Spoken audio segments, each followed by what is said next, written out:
Bukod sa mga pasilidad, nagkakaproblema din ang ating mga guro sa mga kabataan pagdating sa usaping pang-edukasyon. Malaki problema natin yung tardiness among the students. Kahit anong programa i-implement natin, sadyang marami pa rin mga mag-aaral na talagang nahuhuli sa pagpasok. Even the second period class nila, nami-miss nila because of tardiness. Isa pa sa mga problema ng ating mga guro sa mga estudyante ay ang kanilang mga absences sa klase. Talagang mataas ang porsyento ng absences natin, especially towards the end of the school year, itong buwan ng January, February, and March. Maraming lumiliban sa klase, kaya patuloy ang motivation namin sa kanila para sikapin makapasok.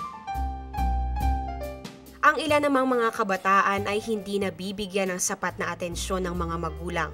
Kasi yung mga nagkakaproblema natin mga estudyante, tuwing pinapatawag ang kanilang mga magulang para pag-usapan yung problema ng kanilang mga anak, ay hindi sila dumadalo.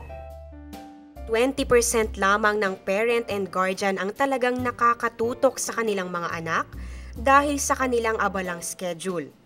Kung kaya naman nagre-resulta ito ng mas malalang problema. May mga estudyante tayo na nagbibihes, umaalis sa bahay sa oras naman, pero hindi tumutuloy sa eskwelahan.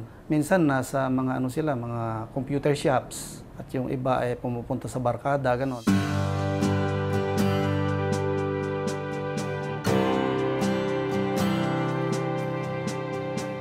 Hindi natatapos ang responsibilidad ng mga magulang sa pagpapaaral ng kanilang mga anak. Kailangan pa din nila itong gabayan at suportahan upang sila'y hindi maligaw ng landas.